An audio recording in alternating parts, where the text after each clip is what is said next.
Bismillahirrahmanirrahim. Assalamualaikum warahmatullahi wabarakatuh. Alhamdulillahi rabbil alamin. Wabihi nasta'in ala umurid dunya waddin. Allahumma salli wa sallim wa barik ala nabiyyina Muhammadin wa ala alihi wa sahbihi ajma'in. Allahumma anfa'na bima 'allamtana wa 'allimna ma yanfa'una wa zidna ilma. Subhanakallahumma la ilma lana illa ma 'allamtana innaka antal alimul hakim. Amma ba'du. Ayyuhal ikhwah hafizakumullah wa ra'akum. Alhamdulillah kita bisa kembali dalam kajian kitab Al-Fiqhul Manhaji ala madhab al-Imam Asy-Syafi'i rahimahullahu ta'ala.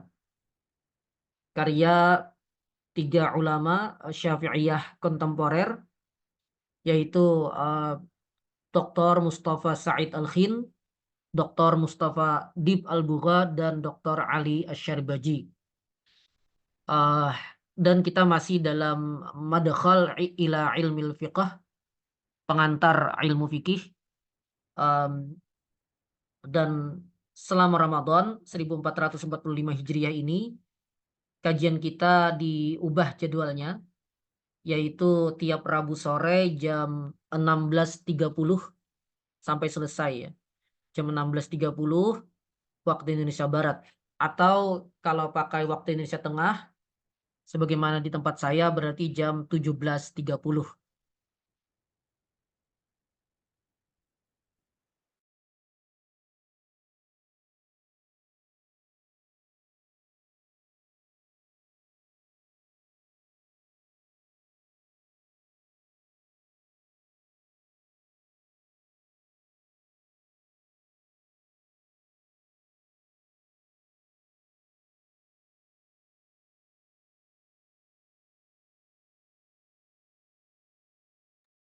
Baik, Afwan.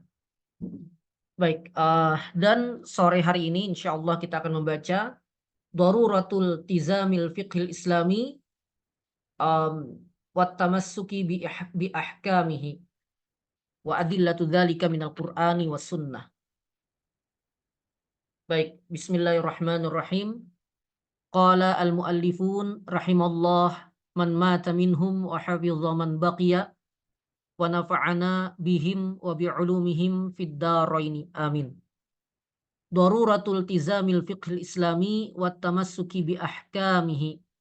Urgensi terikat dengan fikih Islam dan berpegang pada hukum-hukumnya. Wa adillatu dzalika minal Qur'ani was sunnah. Dan dalil-dalil yang menunjukkan hal itu dari Al-Quran dan As-Sunnah. Nah, jadi di sini yang ingin disampaikan oleh para penulis adalah wajibnya kita, ya kaum muslimin, terikat dengan hukum-hukum fikih yang disajikan oleh para ulama, ya. Nah, di sini perlu saya beri catatan dulu, ya, karena fikih Islam itu adalah persoalan-persoalan ijtihadiyah, ahkam ijtihadiyah, maka jelas tidak ada kewajiban bagi kita untuk mengikuti satu pendapat ulama saja dan tidak boleh mengikuti pendapat ulama lainnya. Misalnya, tidak wajib bagi kita mengikuti pendapat Imam Syafi'i saja dan tidak boleh misalnya mengikuti pendapat Imam Abu Hanifah, Imam Malik maupun yang lain. Artinya kewajiban ini tidak ada, ya. Jadi setiap kita dibolehkan bagi yang mampu untuk berijtihad atau mampu untuk melakukan tarjih antar pendapat, ya tugas dia adalah memilih pendapat yang lebih kuat dan lebih dekat dengan dalil-dalil yang ada, atau lebih dekat dengan apa yang diinginkan oleh Allah Tabaraka wa Ta'ala. Sedangkan bagi yang tidak mampu, maka tugasnya adalah taklid. Dan taklid ini tidak wajib taklid kepada ulama tertentu dan tidak pada ulama yang lain. Artinya dia boleh taklid kepada Imam Syafi'i sebagaimana boleh taklid kepada Imam Malik, sebagaimana boleh taklid kepada a'immah yang lainnya, ya. Bahkan pendapat yang saya pegang boleh taklid kepada selain 4 mazhab. selama pendapatnya itu bisa diverifikasi bahwa itu memang pendapat sang imam. Baik. Nah, sedangkan yang disebut di sini adalah wajibnya, urgensi dan wajibnya berpegang teguh pada fikih Islam secara apa namanya, secara garis besar gitu ya, atau secara hukumnya, bahwa kita wajib terikat dengan hukum yang lahir dari fikih Islam ini. Artinya yang lahir dari penggalian, ya, yang hukum yang lahir dari penggalian terhadap dalil-dalil syar'i. Baik hukum itu ditetapkan oleh Imam A atau Imam B dan seterusnya. Artinya tidak boleh bagi kita meninggalkan itu semua, kemudian kita katakan bahwa saya tidak terikat dengan aturan-aturan fikih Islam ini, dan cukup bagi saya mengikuti aturan yang berlaku di tengah masyarakat saya, yang misalnya lahir dari berbagai sumber selain sumber fikih Islam, baik buatan manusia, baik dari ajaran-ajaran selain Islam dan lain-lain. Nah, bolehkah mereka mengganti keterikatan terhadap fikih Islam ini dengan keterikatan terhadap hal-hal semacam itu? Jawabannya tidak boleh. Nah, ini yang dimaksud dalam pembahasan ini. Laqad aujaballahu 'alal muslimina at-tamassuka bi ahkamil fiqhil islami. Allah mewajibkan bagi kaum muslimin untuk berpegang teguh pada hukum-hukum fikih Islam, wa farada 'alaihim iltizamahu fi kulli aujuhi nasyati hayatihim wa alaqatihim. Dan mewajibkan kepada mereka untuk terikat, ya, berpegang teguh untuk terikat pada semua aktivitas kehidupan dan berbagai segi kehidupan mereka, terikat dengan apa namanya, dengan fikih Islam tersebut, ya, terikat dengan fikih Islam tersebut.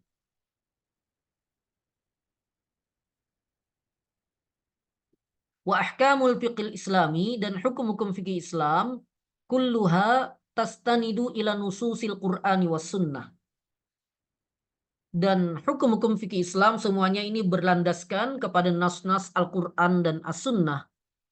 Wal ijma' wal qiyasu fil haqiqah, bahkan ijma' dan qiyas pada hakikatnya yarji'ani ilal Qur'ani was sunnah, kembali kepada Al-Quran dan As-Sunnah. Kalau qiyas jelas ya, karena dia mengilhaq hukum yang tidak disebutkan dalam nas kepada hukum yang ditetapkan di dalam nas karena adanya kesamaan illah. Dari sini saja sudah jelas bahwa asalnya itu ada dalam nas.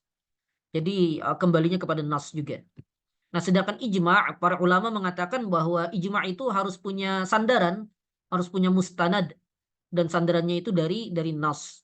Meskipun ketika kita menukil ijma' tersebut bisa jadi kita tidak tahu sandarannya, tapi bahwa ijma' itu memang ada sandarannya. Karena tidak mungkin para ulama sepakat atas satu perkara yang itu tanpa landasan dari dalil-dalil syar'i, dari nusus syar'iyah. Baik.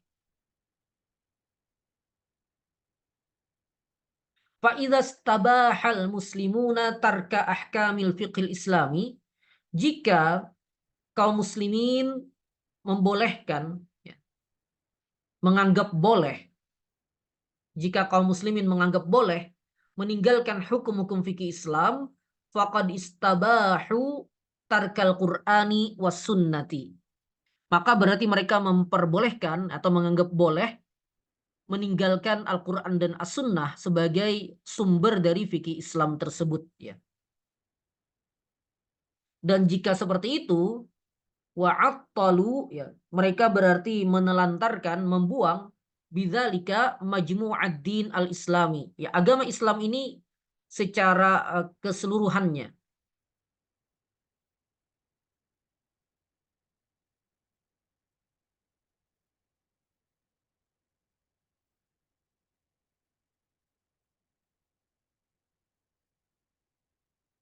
Jadi kalau seseorang mengatakan, oh, kita tinggalkan saja apa saja yang ditetapkan dalam fikih Islam ini, yang sebelumnya sudah kita ketahui mencakup seluruh sisi kehidupan kita, ya, dari berbagai aspeknya. Nah, kalau ada yang mengatakan kita boleh meninggalkan hukum fikih Islam ini, yang landasannya adalah Al-Quran dan As-Sunnah, berarti ia meninggalkan Al-Quran dan As-Sunnah. Jadi konsekuensinya dia meninggalkan Al-Quran dan As-Sunnah.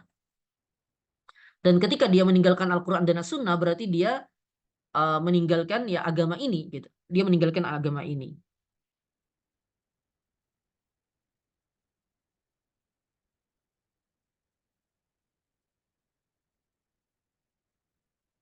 Walam ya'ud yanfa'uhum an yatasammau bil muslimin au yadda'u al-iman. Maka tidak bermanfaat bagi mereka, ya, tidak bermanfaat bagi mereka, mereka menyebut diri mereka sebagai orang Islam atau mengklaim mereka sebagai orang yang beriman, ya. Li'annal imana fi haqiqatihi huwa tasdiqun billahi ta'ala wa bima anzala fi kitabihi wa fi sunnati nabiyihi sallallahu alaihi wasallam. Karena keimanan secara hakikatnya adalah membenarkan Allah tabaraka wa ta'ala dan membenarkan semua yang diturunkan oleh Allah di dalam kitabnya dan yang disampaikan oleh Nabi di dalam sunnahnya. Artinya, jika tidak ada keterikatan terhadap Al-Quran dan As-Sunnah, maka tidak terwujud hakikat keimanan itu pada diri mereka. Dan tidak ada manfaatnya mereka menyebut diri mereka sebagai orang yang beriman. Wal Islamul haqiqi yakni at-ta'ata wal imtithala likulli ma jaa'a bihi Rasul sallallahu alaihi wasallam an rabbih azza wa jalla ma'al iz'ani war ridha. Dan Islam yang hakiki adalah ketaatan dan menjalankan semua yang dibawa oleh Rasulullah sallallahu alaihi wasallam dari Tuhannya azza wa jalla ma'al iz'ani war ridha, disertai ketundukan dan keridhaan. Sertai ketundukan dan keridhaan. Wa ahkamul fiqh islami thabitatun la tataghayyaru wa la tatabaddal mahma tabaddala zaman wa taghayyar. Dan hukum-hukum fikih Islam ini terus berlaku, tidak berubah dan tidak bisa berganti. Meskipun zaman telah berganti dan berubah. Meskipun zaman telah berganti dan berubah. Makanya dikatakan Islam itu salih likulli zaman wa makan. Ya. Agama Islam, syariat Islam, dan hukum-hukum fikih Islam secara garis besarnya itu layak untuk setiap zaman dan setiap tempat. Nah tentu ini tidak menafikan ya ikhwafillah hafizakumullah, tidak menafikan apa yang disebutkan oleh sebagian ulama bahwa fatwa atau pendapat itu bisa berubah ketika terjadi perubahan zaman waktu dan zaman adalah waktu, tempat, keadaan dan uruf. Nah, karena apa? Karena yang dibahas di sini dengan yang itu dua hal yang berbeda. Ya, dua hal yang berbeda. Maksud yang di sana adalah bahwa fatwa ulama di masa lalu yang itu difatwakan dengan mempertimbangkan situasi dan kondisi saat itu, dengan mempertimbangkan uruf yang berlaku di zaman itu, maka bisa jadi fatwanya itu akan difatwakan secara berbeda di zaman yang berbeda dan di keadaan yang berbeda. Tapi landasannya tetap Al-Quran dan As-Sunnah. Landasannya tetap metode-metode yang sahih yang telah dijelaskan oleh para ulama dalam usul fikih misalnya. Nah, adapun yang dimaksud di sini adalah bahwa hukum fikih Islam itu tetap berlaku dan tidak bisa dikatakan bahwa Islam atau fikih Islam sekarang sudah tidak relevan lagi. Ajaran-ajaran Islam ini sudah tidak relevan lagi dan perlu kita ganti dengan ajaran-ajaran selainnya misalnya. Nah, ini yang dimaksud dan ini jelas tidak boleh ya. Ini jelas tidak boleh. Plus juga tadi terkait dengan perubahan fatwa, yang boleh berubah itu adalah fatwa-fatwa yang memang di masa lalu yang mempertimbangkan situasi dan kondisi serta uruf. Adapun pendapat-pendapat ulama yang itu dilandasi oleh dalil yang jelas atau oleh sesuatu yang tidak akan berubah di setiap masa, maka tidak akan pernah berubah juga. Maka tidak akan pernah berubah juga.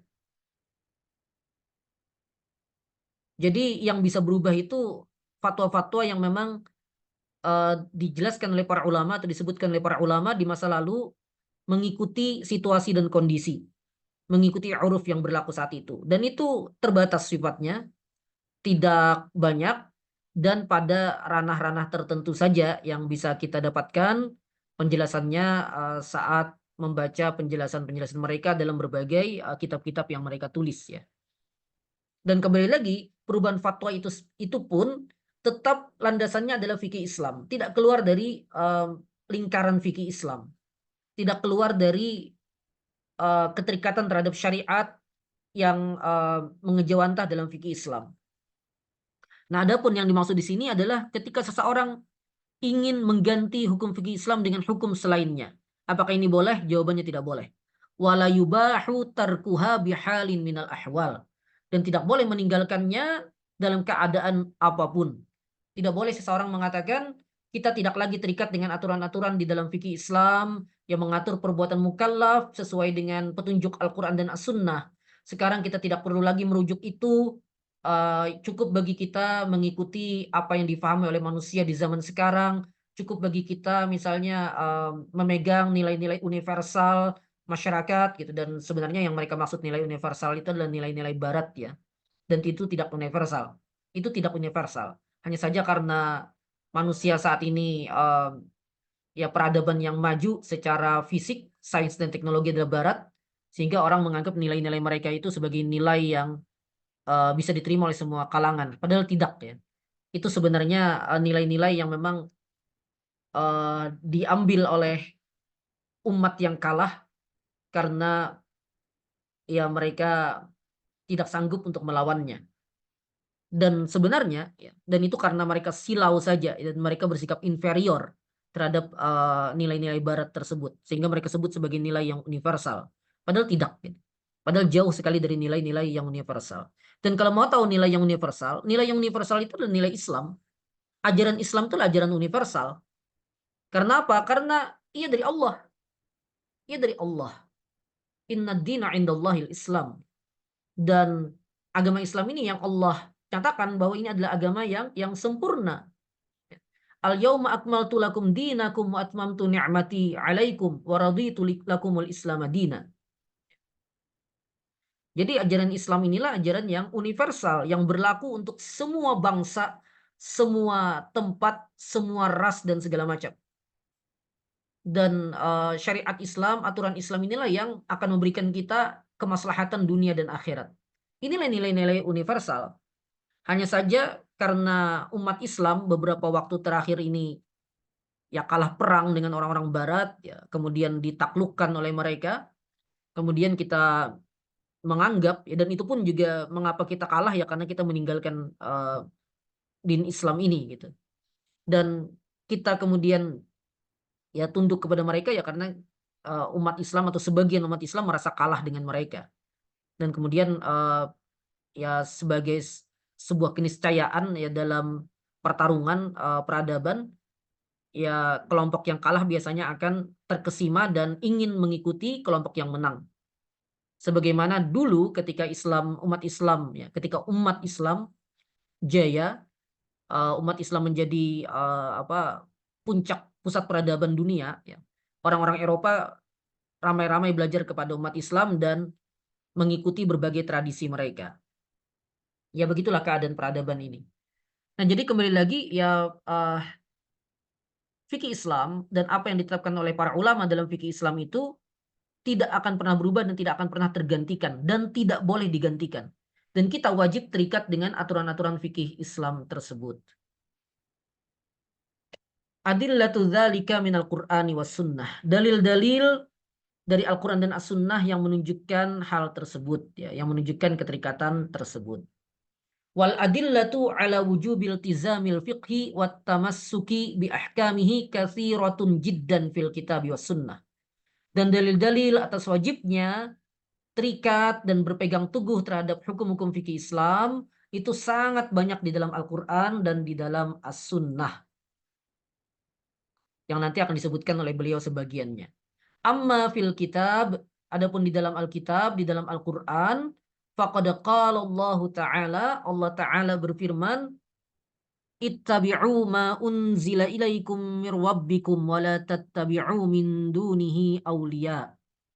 Ikutilah apa yang diturunkan kepada kalian dari Tuhan kalian, dan janganlah kalian mengikuti pemimpin-pemimpin atau wali-wali selainnya. Surah Al-A'raf ayat 3 ya. Waqal, dan Allah juga berfirman, fala wa rabbika la yu'minuna hatta yuhakkimuka fima syajara bainahum thumma la yajidu fi anfusihim harajan mimma qadaita wa yusallimu taslima. Maka demi Tuhanmu, la yu'minuna, mereka pada hakikatnya tidak beriman, hatta yuhakkimuka, hingga mereka bersedia menjadikan kamu sebagai pemutus perkara, fima syajara bainahum, terhadap hal-hal yang mereka perselisihkan di antara mereka. Tsumma la yajidu fi anfusihim haraja. Kemudian mereka tidak merasa dalam hati mereka keberatan, mimma qadaita, atas apa yang kamu putuskan, wa yusallimu taslima, dan mereka menerima dengan sepenuhnya penerimaan. Surah An-Nisa ayat 65.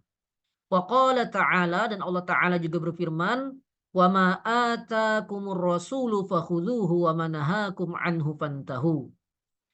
Dan apa saja yang dibawa oleh Rasul kepada kalian, fakhudhuh, maka ambillah. Wa ma nahakum anhu, dan apa saja yang dia larang atas kalian, fantahu, maka tinggalkanlah. Surah Al-Hasyr ayat 7. Wa qala ta'ala, Allah Ta'ala juga berfirman, inna anzalna ilaikal kitaba bil haqqi litahkuma bainan nasi bima arakallah wa la takul lil kha'inina khasima. Sesungguhnya kami menurunkan Alkitab kepadamu bil haq, dengan membawa kebenaran, litahkuma bainan nas, agar kamu menetapkan hukum di antara manusia bima arakallah, sesuai yang telah Allah wahyukan kepadamu. Wala takul lil kha'inina khasima, dan janganlah kamu menjadi penentang karena membela orang-orang yang berkhianat. Surah An-Nisa ayat 105. Nah, semuanya ini tentang kewajiban kita terikat dengan apa yang dibawa oleh Allah dan Rasul-Nya, dan tidak boleh menyelisihinya sama sekali. Wa bina'an ala hadhihi nususil amirati bittiba'i ma anzalallahu ta'ala wa tahkimir rasuli sallallahu alaihi wasallam sunnatihi fi kulli ma yansha'u min muamalatin bainan nas,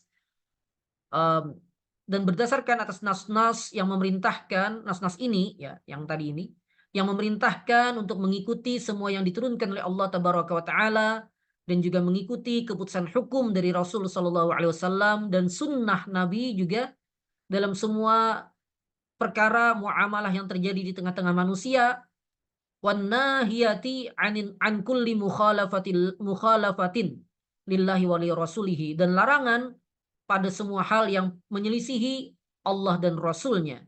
Binaan ala dzalika, maka berdasarkan atas hal itu, yu'addu man yakhtaru minal ahkam ghaira ma ikhtarahu Allah wa rasuluhu qad dhalla dhalalan ba'ida. Berdasarkan hal itu, maka orang yang memilih hukum-hukum selain yang dipilih oleh Allah dan Rasulnya, maka teranggap sebagai orang yang telah jauh dalam kesesatan.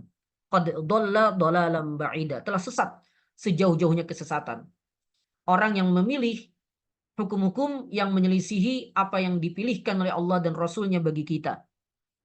Orang yang Allah tabaraka wa ta'ala sudah menetapkan hukum ini dan hukum itu bagi kita, kemudian kita menganggap bahwa hukum yang ditetapkan oleh Allah itu tidak relevan lagi, tidak layak lagi, dan kita memilih hukum-hukum selainnya, maka dia telah qad dhalla dhalalan ba'ida, telah sesat sejauh-jauhnya kesesatan. Qala ta'ala, Allah Ta'ala berfirman, wa ma kana li mu'minin wa la mu'minatin idza qadallahu wa rasuluhu amran ayyakuna lahumul khiyaratu min amrihim wa man ya'sillaha wa rasulahu faqad dhalla dhalalan mubina.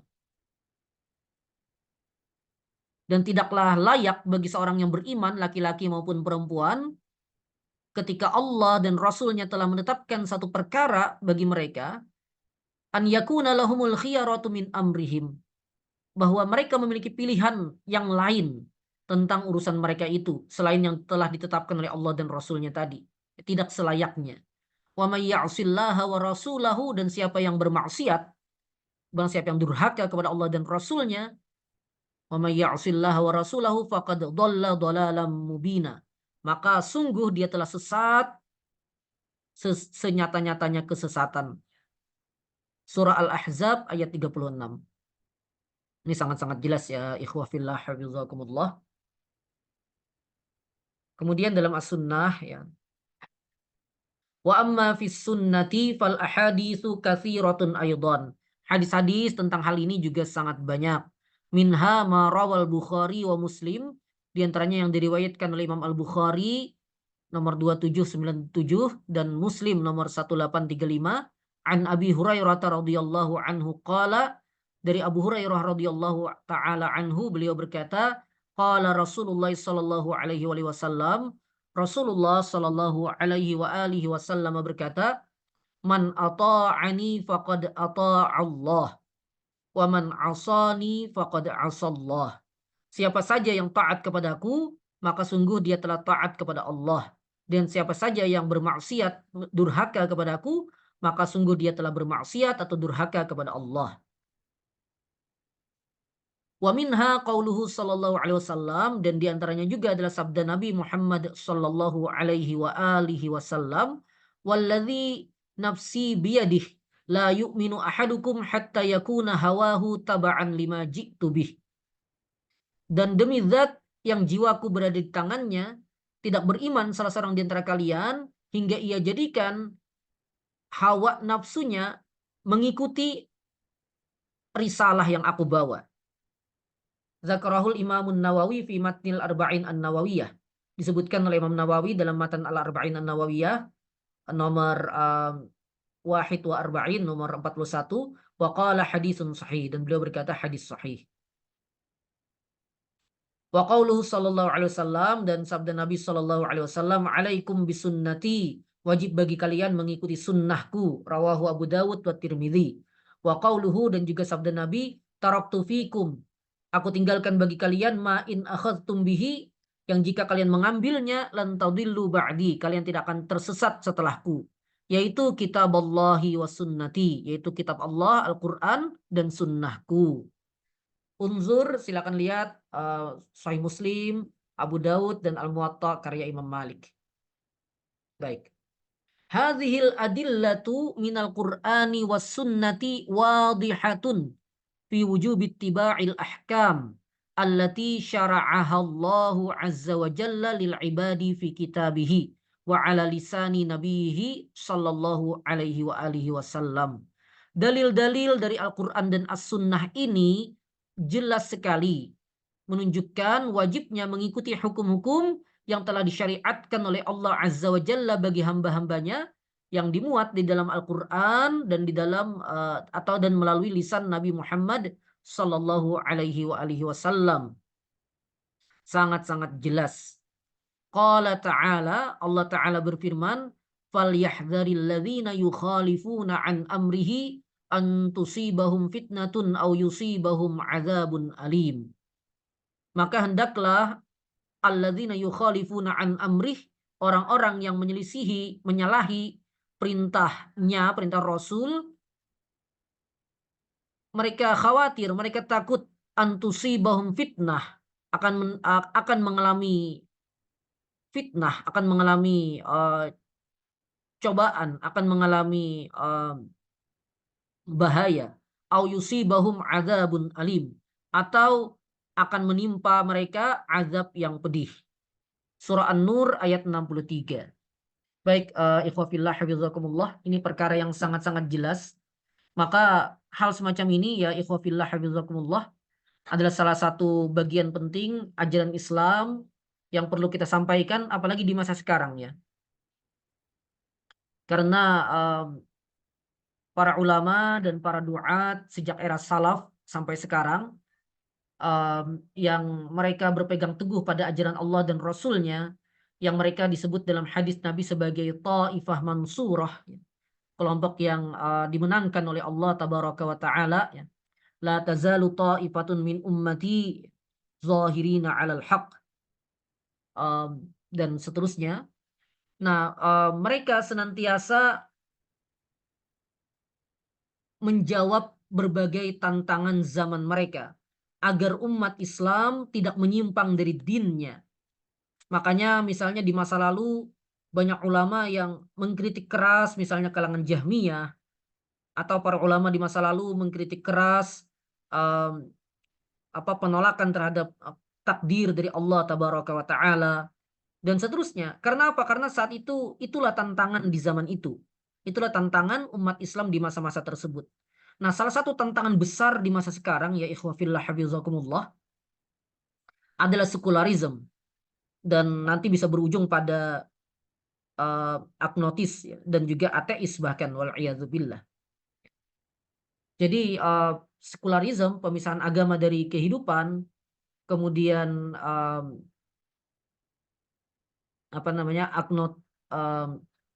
agnotis, ya, agnotisme atau agnotisisme, ya, ini menurut Wikipedia ini agnotisisme,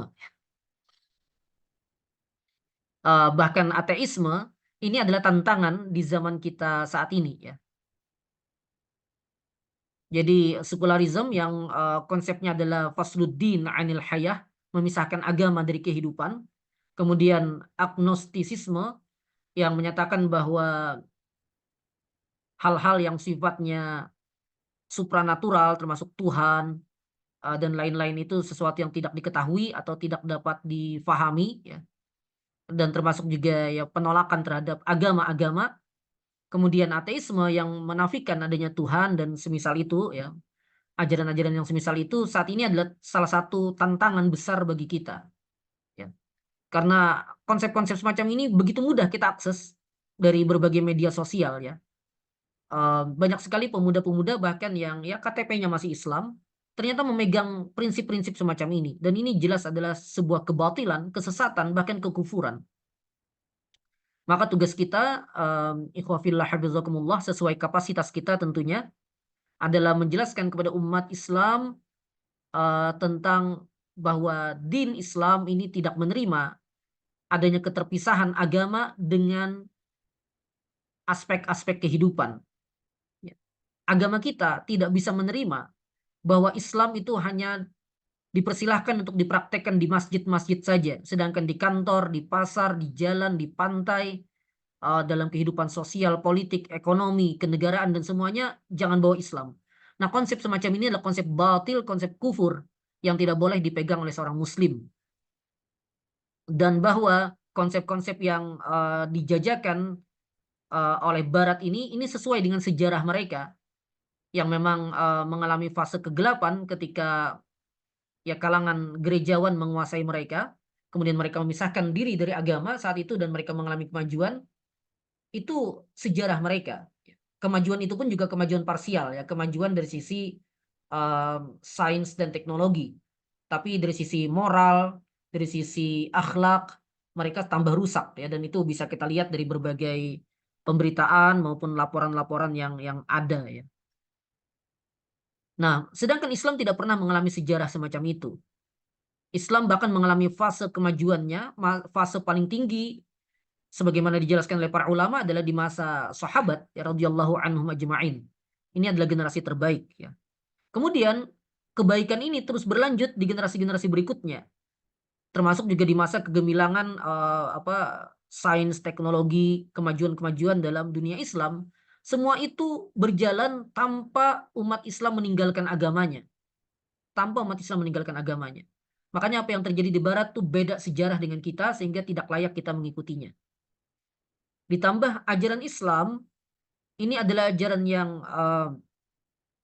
memiliki bukti-bukti kebenaran. Semua yang dikemukakan itu ada landasan ilmiahnya yang kita kenal dengan istilah dalil, dan ajaran Islam ini mencakup seluruh sisi kehidupan kita dan mampu untuk menangani seluruh sisi kehidupan kita. Maka tidak ada sedikit pun um, dasar, tidak ada sedikit pun alasan bagi kita untuk meninggalkannya dan menggantinya dengan hukum-hukum selainnya. Dan ini dijelaskan dalam kitab kita Al-Fiqhul Manhaji ala Madzhab Al-Imam Asy-Syafi'i di bagian ini. Ini mungkin ikhwah fillah hafizakumullah, semoga jelas. Insyaallah tersisa sedikit madkhal ila ilmil fiqh, yaitu at-ta'rifu bi ba'dil mustalahatil fiqhiyah, ya sebagian istilah-istilah fikih. Nanti kita lihat ini apakah bisa dibahas atau dibaca satu kali pertemuan, atau kalaupun tidak maksimal 2 kali pertemuan. Setelah itu kita akan lanjut pada ahkam taharah, hukum tentang taharah atau bersuci. Dan semoga Allah tabaraka wa taala memberikan kita taufik sehingga kita bisa menyelesaikan pembacaan kitab Al-Fiqhul Manhaji ala Madzhab Al-Imam Asy-Syafi'i ini sampai tamat ya. Sampai 3 jilid. Nah, yang antum lihat ini yang sampai 559 halaman ini baru jilid 1 ya. Dan ini berkaitan dengan ibadat dan masih ada jilid 2 dan jilid 3. Dan tentu waktu menyelesaikannya akan sangat lama, tapi semoga Allah tabaraka wa taala memberikan kita taufik sehingga kita bisa menamatkannya. Demikian, semoga bermanfaat. Semoga Allah tabaraka wa taala menerima ibadah puasa Ramadan kita dan berbagai ibadah lainnya yang kita jalankan di bulan Ramadan ini. Hadanallahu wa iyyakum ajma'in. Wassalamualaikum warahmatullahi wabarakatuh.